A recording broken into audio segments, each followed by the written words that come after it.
What we have heard all around the world is and housewife. How many impressions does that thing have now? 18 million views. Lane Kiffin always brings drama. Should LSU be a little bit more trepidatious about what it is that they're signing on for with this guy? But the NFL is so cut and dried, you know?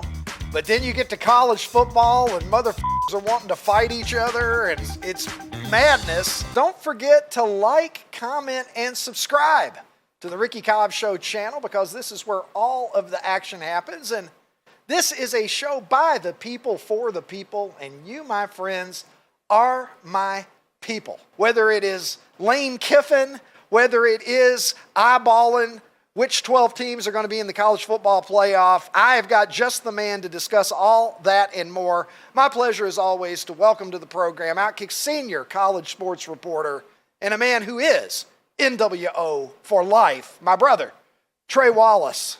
Trey, how's it going, man? I'm good, man. I'm good. It's been a crazy, I don't know, shit, man. It's been a crazy year. But I'll find some sleep sometime after the season. So everything's good, brother. Trey, first of all, I'm supposed to be the Twitter X guy. I'm the guy who's supposed to be piling up the views and the impressions and the retweets and the likes. That's my business. Where do you get off just slipping in, stealing all of my thunder? Because what we have heard all around the world for the course of the last week is hoe and housewife. And that came to us courtesy of none other than the great Trey Wallace. Take me through all of that. What's that been like for you, covering the Lane Kiffin stuff and then being there and being a part of this whole thing that has just blown up and become a soap opera, even by the soap opera standards of the SEC? Yeah, I tell you, it's been, I've covered a lot of things in college athletics over 15, 16 years of doing this. And this has been one of the wildest scenarios I think I've covered. And Lane Kiffin always brings drama. Always brings. I think a lot of folks will remember back in, I think it was 2009, where Lane Kiffin left Tennessee in the dead of the night. And there was couches burning, students rioting in the streets. He held a press conference that lasted like 30 seconds, 40 seconds. So I've seen things from Kiffin, but what I witnessed specifically over the last 4 weeks, Ricky, really changed the dynamic when it comes to college football. Everything was centered around him, brother. And I think last Friday, so Starkville, Mississippi, Egg Bowl just wraps up. We all know that Lane Kiffin is verbally committed to LSU. So he's going off the field. I'll set the scene for you. I always do this when I'm covering these games. I'll just video the coach, whoever I'm covering, from the end of the game into the locker room, just to see if anything happens. Well, something happened. Going to the locker room, he decides to turn around and go after a reporter who had, and mind you, I'm not really up on the ludicrous lyrics, but hoe and a housewife and all stuff, pretty much saying you're not committed to the school. That's what it was. And he went up to this reporter. His name's Ben Garrett. Ben Garrett's a great guy, covers Ole Miss, blah, blah, blah. And he got into his face, and I just so happened to be filming it. And I got the footage of it. I was kind of shocked by it. I stopped filming right after, and I went up to Porter Ben Garrett. I was like, "Hey, bro, there was like 5 cameras on you and Kiffin when that happened. I just so happened to be right there closest." And I'll be honest with you, I was about to do him a solid. As a journalist, we look after each other if we like each other, or we respect each other. I was about to be like, "Hey, man, I won't post this if you don't want me to post this." It was weird, whatever. And he was like, "Oh man, I'm good. Do it." And I was like, "Okay." And then I was like, "Are you sure? Well, not going to come off really well." And then he was like, yeah, here's my username. And I'm like, well, shit. All right, this guy's really all into this. He's wanting the spotlight a little bit. And by the way, Ben again is a great guy. So I get it. And I'm trying to upload the video, bro. Starkville, Mississippi, wireless internet. This is not a shot. It was just in the stadium. So I got back in the press conference room where Lane Kiffin was about to walk in, and I turned around one more time. I was like, "You sure?" And he said, "Yeah." Okay, all right, here we go. So it went. I didn't know it would go crazy like that. I mean, I kind of had a feeling, as you can hear it right now. Yeah, yeah. You want to come in here and call me a hoe? We'll see how it goes. What it does is, I tell you, that was everything catching up to Lane Kiffin, Ricky. He knew he was gone. He knew he was about to face us in a press conference where it wasn't just the local reporters anymore there. And that's not a shot at the local reporters because they're going to ask the hard questions too. But there were 5 of us national guys in there, and we wanted some answers. And I give credit to Lane for saying certain things. He said God was going to make his decision. Well, God didn't tell him to leave his football team in Oxford to go coach at LSU and not be in the CFP.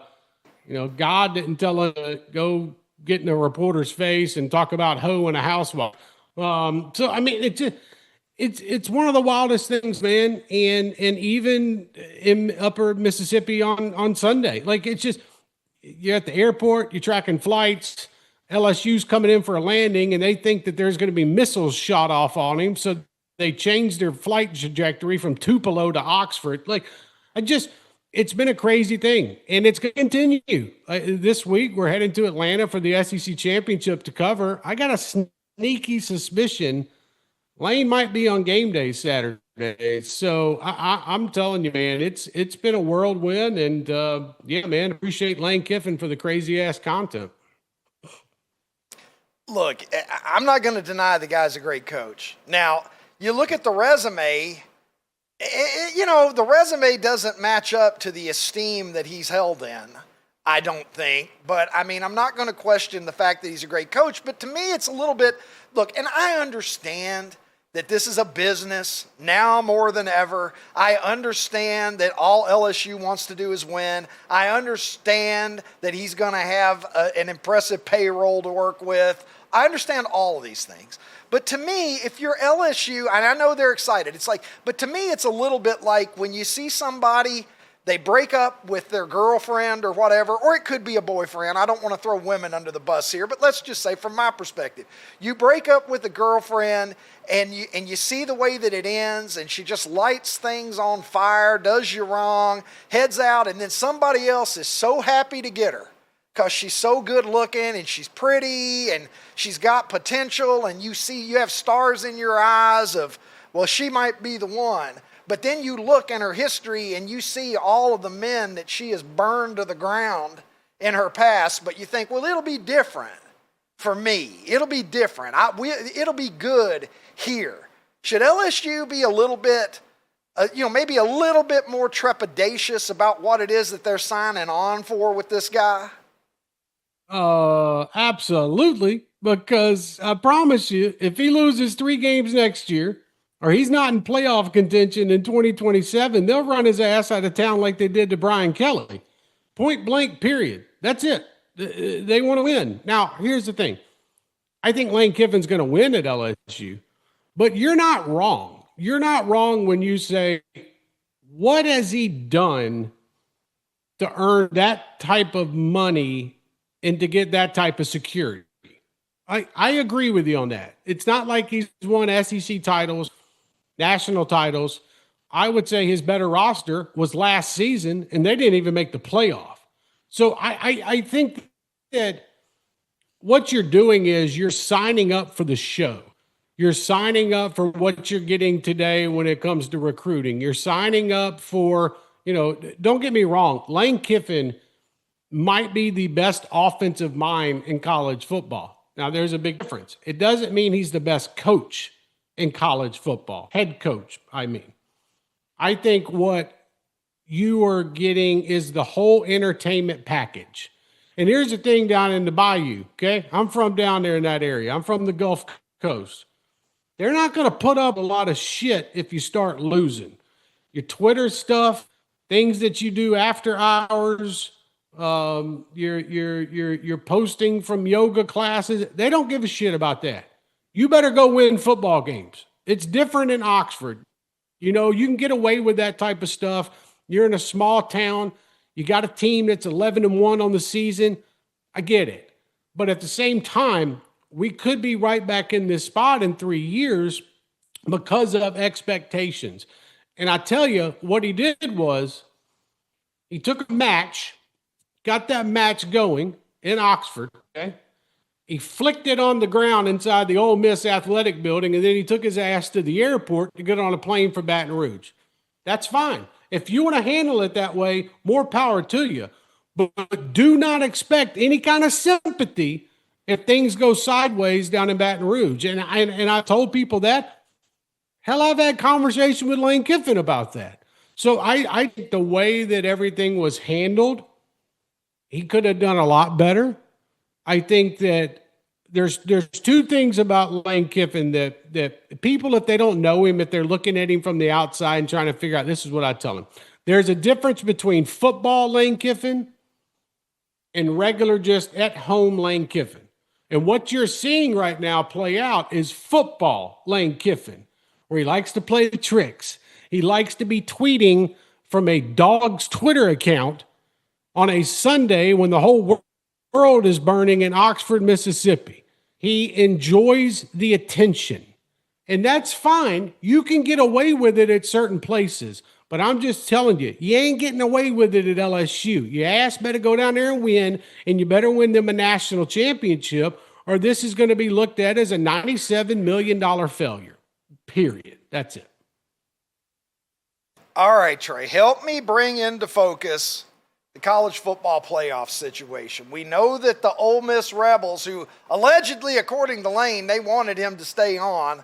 There's some debate about the truthfulness, perhaps, of those comments. But we know that we're going to see them. But we've got stuff happening here. BYU, they feel disrespected. The ACC is looking at a scenario where they might not even have a team in the playoff. Yeah. Help me break down and make sense of this. How valid is the way that BYU feels right now? And what are the chances that the ACC could get skunked here?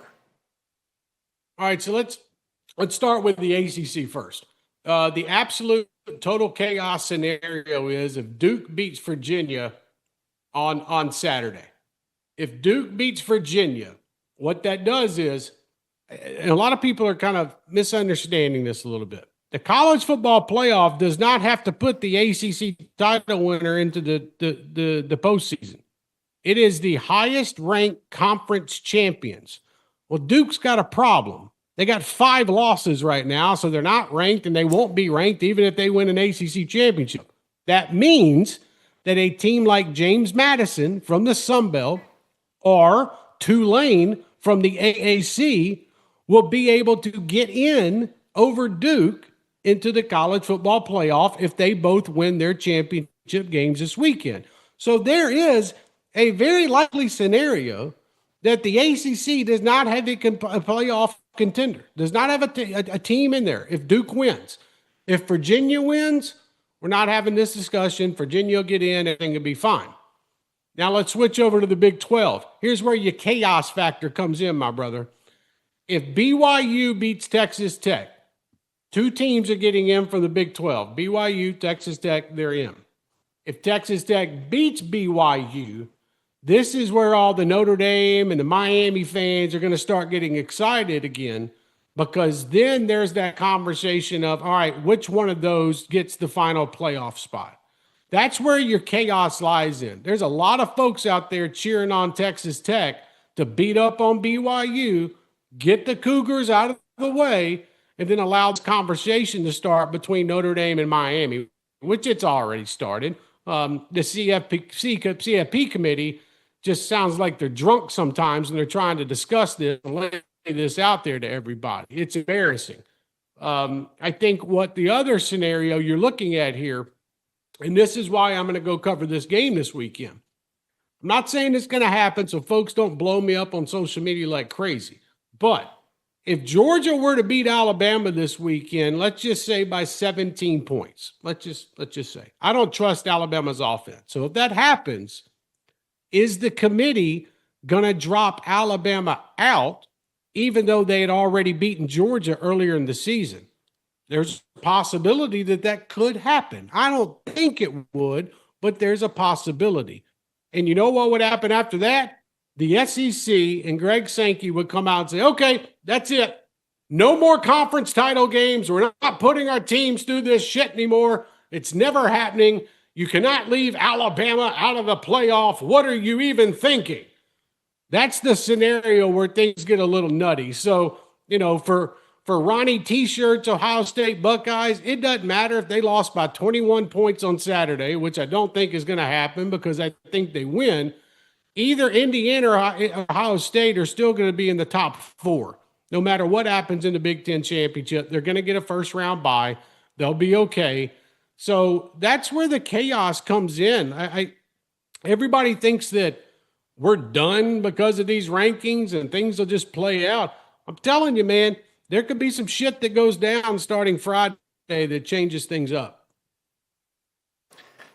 I love it, Trey. I love it. The NFL is so cut and dried, But then you get to college football and motherfuckers are wanting to fight each other and take their ball and go home. And, it's madness, and I love it. I love it. Because I don't have a dog in the hunt.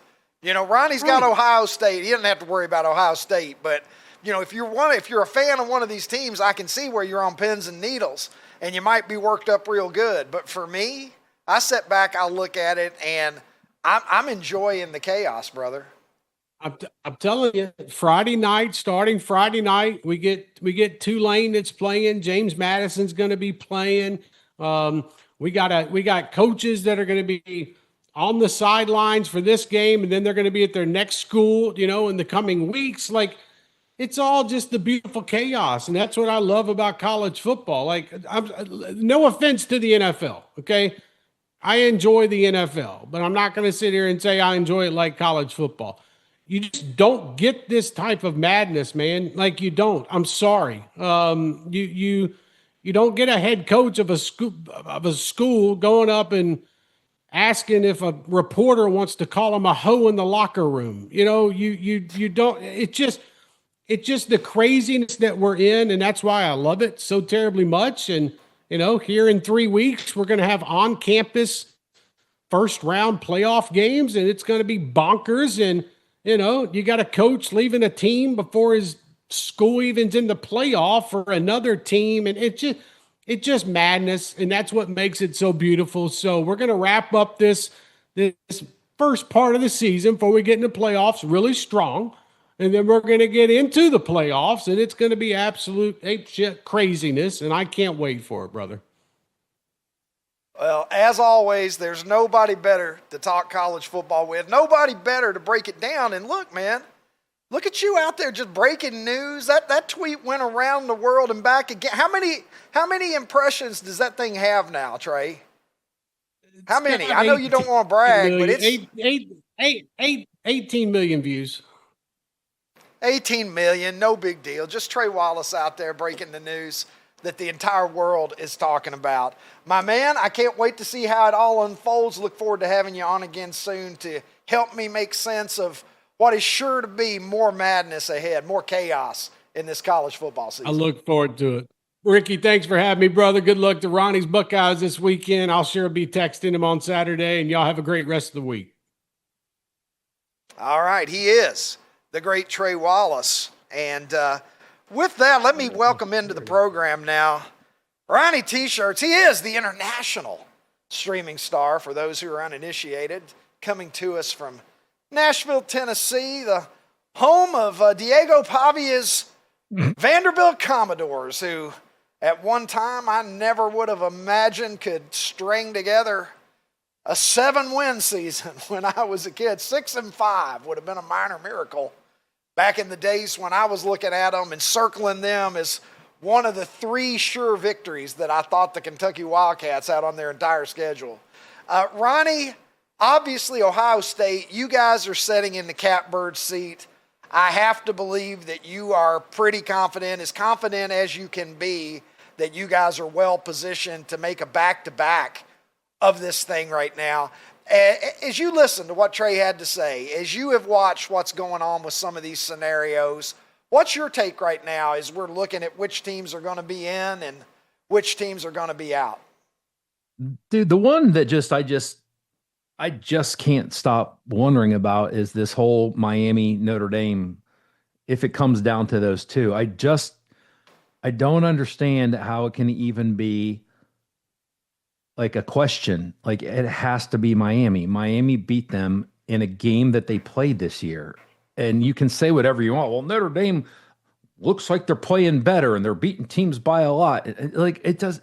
They literally have the same record, and Miami won, and yet Notre Dame is ranked ahead of them right now. And listen, I'm not a Miami fan, but I would be livid if I was a Miami fan right now. Like, this just makes no sense to me. I mean, there's a list of the things that matter to the college football committee, and I think number 2 is head to head, and yet they have Miami below Notre Dame. I don't understand. I just don't understand what's going on. Michael Irvin can't be happy about that, Ronnie. I'm sure he would have some playmaker, some choice words, and no, he's not having it. Just the thought of James Madison being in this fucking thing makes me so happy.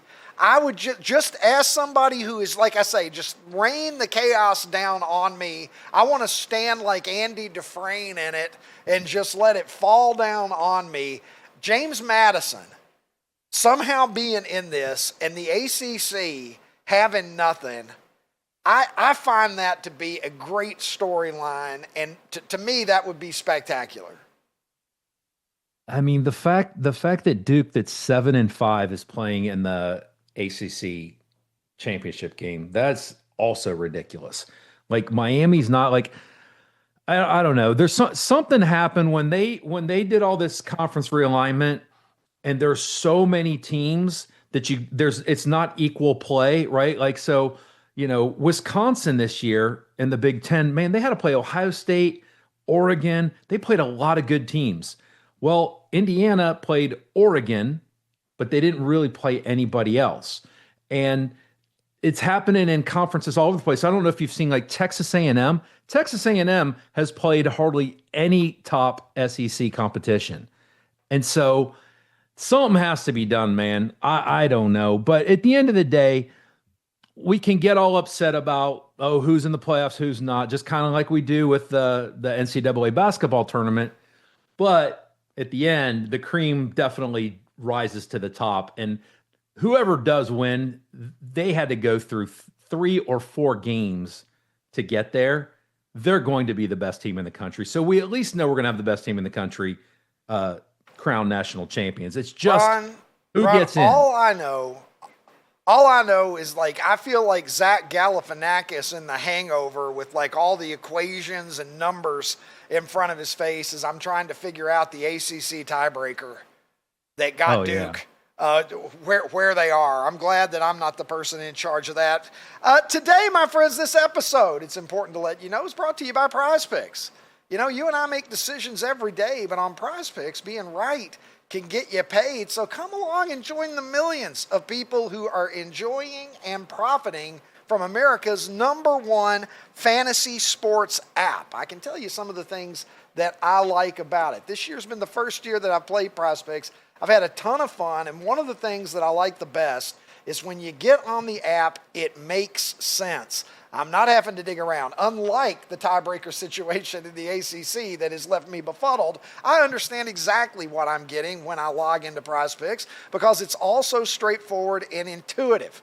And I like the fact that I have options as well. If I want to hedge a little bit, maybe I'll do a flex play, which will allow me to get one wrong but still end up being a winner. Or if I'm feeling a little froggy, sometimes I like to believe in myself, go for the higher payout, and take a power play which means that I got to get them all right, but the rewards are even greater. But the nice thing about prospects is it gives you the option. You can be as conservative as you want, you can be as aggressive as you want, and you can combine all the sports. It's the best time of year for sports. You got college football, pro football. We're coming down to the wire. We got playoff action.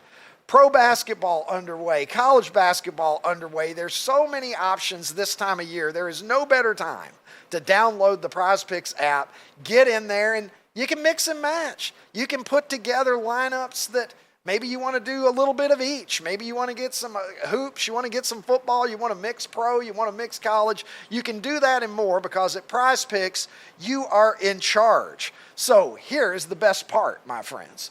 When you use my code Ricky, that is RICKY, and play a $5 lineup, you get $50 in free lineups. That is right. Use code Ricky. Play one $5 lineup. You will be rewarded with $50 of house money with which you can go out and profit and get your PrizePicks bankroll started, because there's only one thing better than being right, and that is being right and getting paid on PrizePicks, where it is always good to be right. And I have to believe that I was good to be right on the day that I created a little something that I didn't know was going to turn into the phenomenon that it is. But a long time ago, going back well over a year now, almost 2 years ago, one day I was smoking weed on the couch and I thought, can I find 4 things that people like about equally? And so I just said, why not? ... And I put 4 random things out there, and it turns out you guys are as weird as I am, and you like considering these things. And it became a little something that at this point in the show, I like to say is time for America's Poll of the Day. And let's go to it now at Super 70 Sports on X, where the eagle flies high, higher than James Madison will be if somehow, some way, they find their way into the college football playoff. God bless them. I think we should all be James Madison fans. Maybe not if you're a Miami fan and so forth, but it's easy for me to say.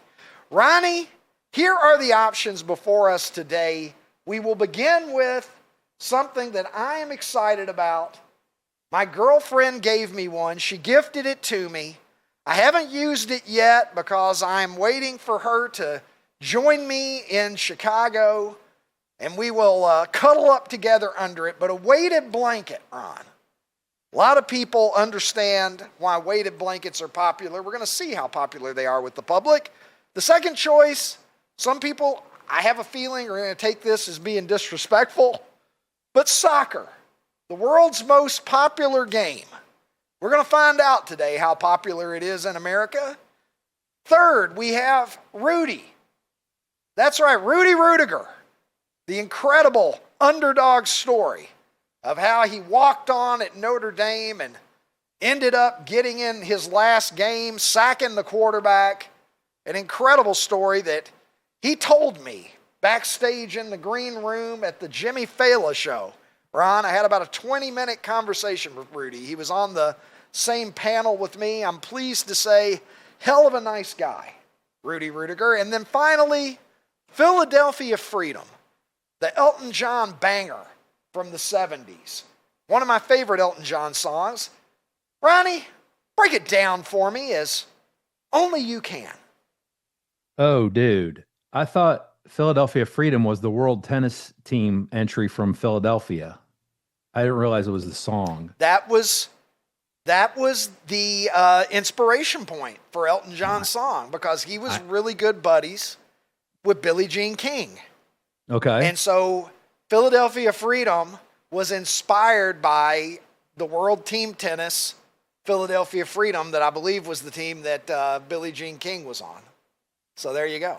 I did not know that. I did know that it was the song, and I really do like that song. So, but yeah, I just, I wanted to throw in a world team tennis reference because I don't think we've ever done that before. So, the Anaheim Oranges, one of my favorite world tennis teams. Boston Lobsters. Boston Lobsters? The Boston Lobsters, another one. That's right. Yeah. I've never used a weighted blanket. I do understand the appeal. probably makes you feel nice and safe and cozy and protected. It's cozy. Yeah. Yeah. Soccer, I have a very weird relationship with soccer. On the whole, I don't enjoy just regular games.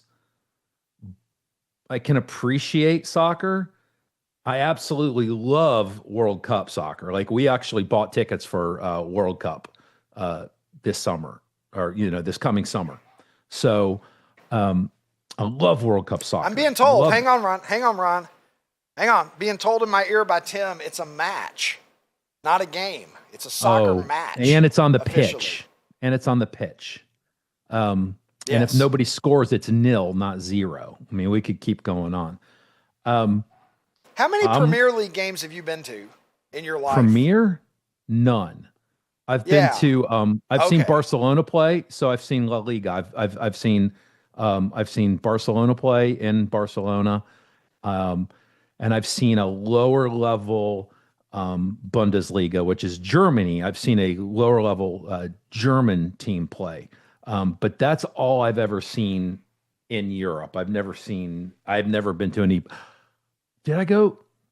Nope. I saw a friendly between England and Australia at Wembley Stadium. I didn't see an actual EPL game. You're going to be in Italy, Ron. Maybe just look around a little bit. There's maybe a game. I mean, a match. Nope. Tyler found there's one game that we can go to when we're in Rome. And so if we can make it, we're gonna try. But there's literally only one game that fits into our kind of our schedule. Dude, you're gonna chastise me for this, and I don't care. But I've never seen Rudy. Don't tell me you've never seen Rudy. I've never seen it, and I never will. And I never will, because fuck Notre Dame. It's a college football movie, care. though. Fuck Notre Dame. Oh, okay. No. Okay. No. Okay. I'm not gonna watch it. You know what? I'm actually going to just accept that. That seems like a good justification to me. Yeah. Okay. That's it. Fair enough. So I'm going soccer. I asked for a selfie with Rudy. Do you know how many famous people I've met by this point in time, Ron? I've never asked anybody for a selfie, but I asked Rudy for a selfie. Yeah, because he's not that important. You would never ask somebody like Lawrence Taylor. Yeah, you would never ask Lawrence Taylor, because that's like, no. You pick somebody that wasn't that important, so like it makes sense. Well, I wasn't dealing with Rudy like in the context of my show either. You were peers. You were peers at that point. Yeah, we were kind of buddies. I mean, he told me the whole story of how it got made and everything that he did to get it made. He was the one who picked Sean Astin. It was his idea. He floated that. He saw Memphis Belle, I believe it was, he said. And he was like, that's the kid that should play me. And that's who ended up getting casted. But Rudy was just a super nice guy, I'm pleased to say. My mom likes that movie. I'm sure he is. She was impressed, oddly enough. Yeah. But Notre Dame, I get it. Yeah. I do get it. And the Philadelphia Freedom. All right, let me go through it real quickly here. Weighted blankets. Look, I've only been under a real weighted blanket like maybe once in my life. So I'm super excited. I've left it in the package. That is waiting for her to get here. We're going to get under that weighted blanket together, but I'm looking forward to that. Soccer, look, I saw AC Milan play, is it Real Madrid? Yeah. Is that, okay. Yeah, but unfortunately you didn't see all their good players. You didn't see all their good players, and that sucks. Yeah, it was I didn't. Who was the guy, Mbappe? Who's that motherfucker that's so good? Mbappe. Mbappe. Mbappe. Yeah. Just kind of a PSA to everybody. A PSA to everybody. When you see EPL teams and teams from Europe coming over here in the summer to play, don't get too excited, because they almost never play starters. So you're never going to see the stars. You're just going to see kind of like their second and third team. G League. Yeah, you're basically rooting for laundry. You're looking at laundry. You're looking at laundry. Well, I wouldn't have known the difference anyway. You know what I mean? But it was, I don't know. Something I don't to like do. Soccer. Something to do. Rudy's a good movie. Hey, you want to see you want to see me reenact the scene from Rudy? Probably the only scene you know. This is me seeing you do something inspirational, Ron. Are you ready? Okay. Okay, that's it. That's the whole bit. If you I ever don't even seen know where like Charles S. Dutton, you don't even know the scene where he's so proud of Rudy and he's just like, there's a meme, there's a GIF out there where he does that people always send. Yeah. Yep. Thank you. All right, Philadelphia Freedom used to be a karaoke favorite of mine back in the day. Are you ready for this? You ready for this? Do it. I used to be a rolling stone, you know. If a cause was right, I'd leave to find an answer on the road. I used to be a heart beating for someone, but now the times have changed. The less I say, the more my work gets done. Come on, help me, Ron. 'Cause I live and breathe this Philadelphia freedom. You know what I used to think they said? Thanks, Ron. They say what? Shine the light. I used to think they said that Three Dog Night song, Shambhala. I used to think they said Shambhala when I was younger. I think that's random. Yeah, they're big Three Dog Night fans, Bernie Taupin and Elton John. All right, let's go to the poll here. I'm really interested in seeing how soccer does. What do you think's going to win? What do you think's going to win before we run this? Oh, easy. Do you think soccer will win? No, Rudy wins. Tim, you got a prediction on this? Do you think soccer will win? Because of your with audience. My audience? I'm going to go Rudy, but more importantly, Ricky, that better be your go-to song still for karaoke. That was phenomenal. Fantastic. Well, thank you.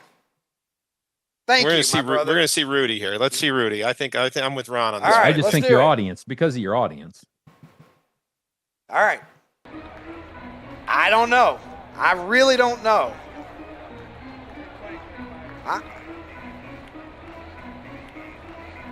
I'm excited. Look at the drama. Are you guys taking extra time here? I'm on pins and needles. And it is, in fact, Rudy. Rudy. 37%. Dude, soccer got more than I thought it would. This is me when I saw that result. Maybe it's more like that. Anyway, I just need a little hat, you know. Don't you think? I think soccer got way more than I would have expected. I was thinking soccer was going to be around 10.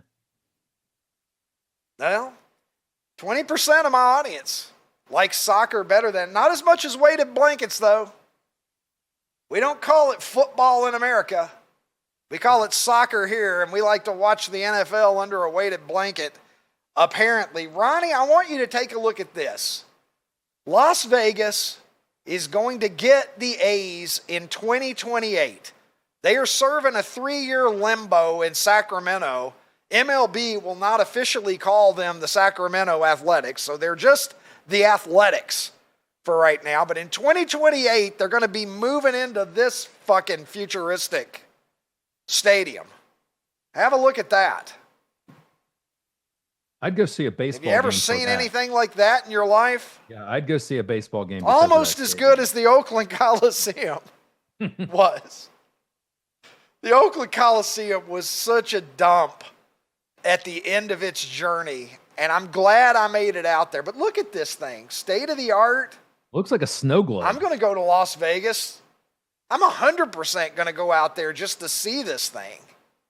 Yeah. I mean, look, Vegas is poaching poor Oakland. I mean, because Vegas poaches the Raiders. Now Vegas has poached the A's. But look, Las Vegas, man. But I'll tell you this. I'm gonna tell you a little story about when I went to the Coliseum, and this is a good setup for WTF right here, because this is a WTF. I don't know if I've ever talked about it on the show. I think I've told you about it.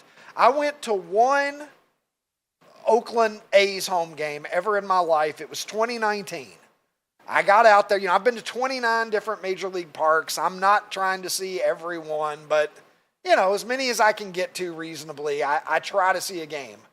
And so went to an A's game, and I was walking around so I could just see the park. You know, I got up after maybe 3-4 innings, and I just wanted to, like, you know, do the rounds, experience different viewpoints. I went and sat in different areas just so I could kind of soak it all in, because I knew that might be the only time I was ever there, and as it turns out, probably was.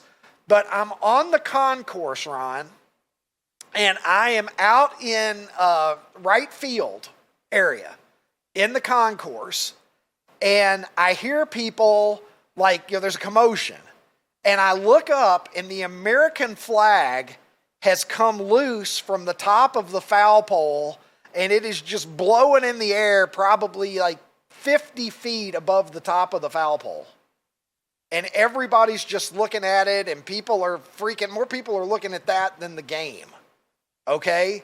And so this thing, the wind finally starts to let go of it, and it starts to come down.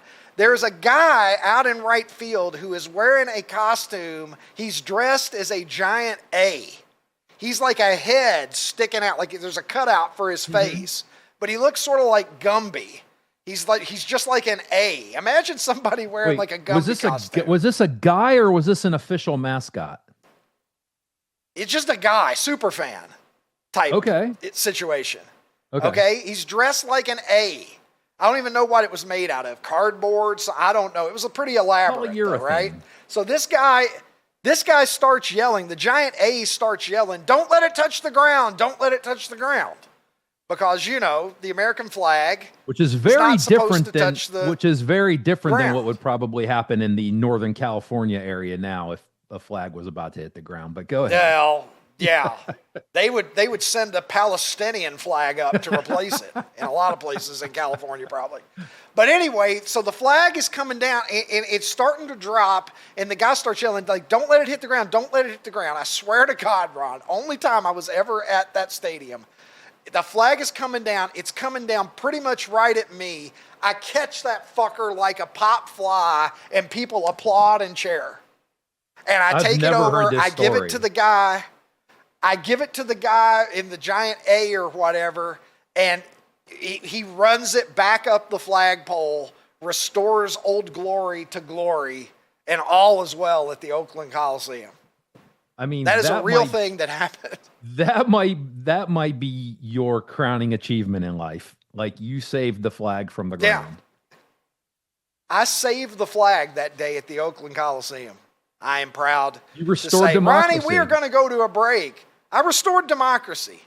I don't know. I don't know if I could restore it in California now. No. Things have gotten a lot worse since 2019. But in 2019, I was the hero that California needed. When we want to talk about people who have exemplified nothing less than the highest degree of professionalism, I want to shout out Chris Paul, who has been informed by the Los Angeles Clippers that he's not going to be with the team anymore. He got sent home. 21st year in the league for Chris Paul. And the Clippers are saying, well, as Boyz II Men once said it, what did Boyz II Men once say, Ron? What happens when you go down the road long enough? Yeah. We may have come to the end of the road, and it's hard to let go, or whatever it is the hell that they said. But Chris Paul, and if you look at the numbers, they have cratered. Last year, he played all 82 games for the San Antonio Spurs, averaging 28 minutes a game and contributing valuable minutes to that team. For the Clippers this year, he's been playing 14 minutes a game.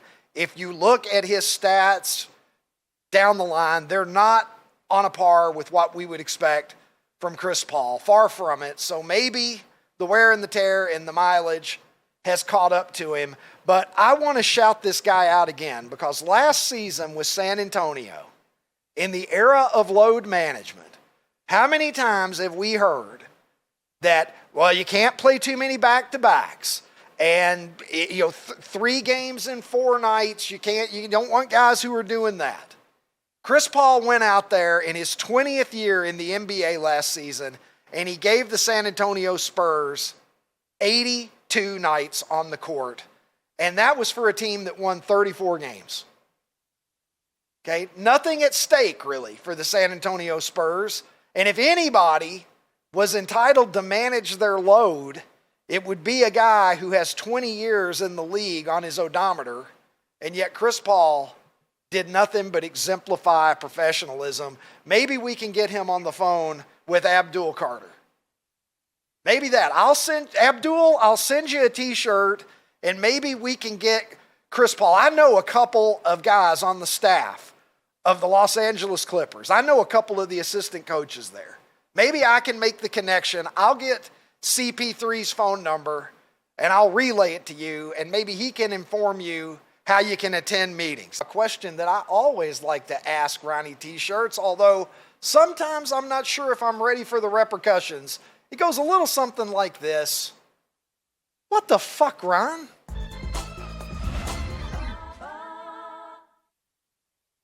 Dude, sometimes I see stuff and I don't have a whole lot of detail to what's going on, like where it was, why it's happening, but I just see it and I know that I have to put on WTF. Now, I do know a little bit about this. I know it's 6,000 feet in the air and I know it's in Russia, but that's all I know.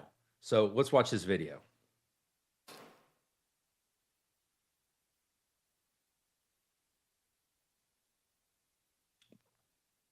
Four guys playing soccer, Ricky. 6,000 feet in the air. Suspended by balloons. I'm still bored. That's what I think Soccer. of soccer. Soccer. It's not even helping me. Okay, maybe that part right there was pretty cool. That's what I want to do. I just want to jump out the window when soccer's on.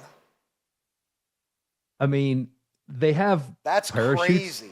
They got parachutes on their back, so it's not quite as, death defying. I wouldn't do it, even with parachutes. But I guess guys that are parachute guys, it's not that big a deal. They're probably looking forward to it. But it's still one of those things. Those guys look like they have a little more appetite for excitement than you or I, Ron. You know? I have no appetite for How many just weird fucking decisions do you have to make in your life to end up on a soccer field in the sky with a parachute on your back? You know what I mean? There's nothing in my life. I've been here 54 years. Just watch There the is steps, nothing in my life that is... Go, just backtrack it. Backtrack it from that moment and see how you got there. Yeah. There's a breadcrumb trail of bad decision that leads to you being in the sky playing soccer. Yeah, there's so many, and there's so many things like that. Like, I don't know, there's a movie out there, kind of a documentary. It's called Free Solo. It's about a guy that climbs the El Capitan in Yosemite. It's a fantastic movie. Like, it's so good because I know that the guy survived the climb, and I was still wildly nervous at the end. But I always say about those guys, the cool thing for them is they don't know when they're going to die, but they know how they're going to die. Right? Like, they're going to fall off. Well, that's what they think. Can you imagine climbing like all the way to the top of that, free climbing to the top, and then you just like choke on a pretzel or something? Or a quick slip. It's like the crocodile hunter. It's like the Norm Macdonald bit about, the crocodiles talking to each other. Well, the crocodile hunter, he died. Oh, who got him? Herb? It's like, no, actually, the odd thing is it was a stingray. A stingray put it right hunted crocodiles professionally. Right. Stingray takes him out. Yeah. Go figure. Yep. Yeah. Yep. Not how we would have expected it to go down. So this By the other way, one. Sky point to the crocodile hunter, Steve Irwin. I don't want to disrespect the man. No, don't do it. Ashland, Virginia. We had a raccoon who, we'll just say he broke into a liquor store. And that's so good. He just drinks up. This is how he ended up, dude. Face down next to the toilet. And the thing that made me laugh so much about this. Reminds me of college. I was just going to say, I can't tell you. I mean, I know at least one time that was Lori. Bathroom floor, just on the floor after a night out. And it just was like, oh, this is great. But this raccoon breaks in. He's clearly knocking some bottles off. And so he's lapping it up from the ground, and the fact that he ends up in the bathroom is the funny part. It almost looks staged. He tried to make it to the toilet to throw up. But animal control came in, made sure he's okay, let him sleep it off, and they released him back into the wild. But yeah, this is a drunk raccoon, Ricky. That's fabulous. That is why we have this segment, Ron, is great things like that, because everybody needs to know that happened and you're doing a public service, damn it. Let's go to poll replies, shall we? See what folks are saying. It's Rudy. 37% of the vote. Once again, Rudy overcomes the odds, beating the world's most popular game today. Father Paul Kamen, who I always say is the official vicar of Super 70s sports, a sweet bastard of God, a man that, as I went through, as you know, Ron, I went through a period of atheism that every time I would see Father Paul, I want to shout out Father Paul. Every time I would see Father Paul and he would like one of my tweets, it would just always remind me a little bit of my connection to Christ. Shout out to you, Father Paul. The great Rex Crum, he says, a little concerned soccer's polling as strong as it is, by the way. Scoring more points with me, Father Paul, because I agree with you. Rex Crum says, my daughter is entering her 3rd year on her high school varsity soccer team, and I've been known to get up at 4:30 a.m. to watch Tottenham Hotspur from across the pond. Yet with all of that, Philadelphia Freedom just rules. No way I can vote against Elton John. There you are. I'm going to excuse Rex's interest in the EPL because he's a loving father who obviously has taken on an interest in his child's pursuits. Your name here says Philadelphia Freedom is the correct answer. DN says Rudy was offsides. Rudy lined up in the neutral zone. It's all a fraud, everything that we've seen. And Brohio says soccer? Soccer? Playoffs? Soccer? Talking about practice? I just wish that the Charles Dutton, I just want to do the Charles Dutton. I want to see Charles Dutton clap his hands. Can we get that? The moment where he's so fucking proud of that plucky young man. I'll do it again. There it is. That's how he did it. Something like that it went. I can't do it like Charles S. Dutton, however. But Charles S. Dutton couldn't do a show like this either, Ronnie. My thanks to you, as always. My thanks to Trey Wallace for a great segment. He certainly brought a lot of the chaos of the college football picture into clearer focus for me. I hope that he did for you as well. My thanks to Molly, Colin, Adam, everybody in Nashville. My thanks to P.A. Jarrett, and of course, my thanks to producer Tim as well for his outstanding work. And most of all, as always, I thank you, you sweet bastards. You're the reason that we do this, and I love you guys. You can find us, as always, at Fox Nation, Outkick.com, and on YouTube at let me say it again, Ricky Cobb Show channel. You can also find our content on Facebook, Instagram. We're out there on X. Well, I'm always out there on X. Come visit me at Super 70 Sports because I get a little lonely when you don't. And let's make a deal that we'll meet back here again when we tee it high and let it fly with another episode of The Ricky Cobb Show.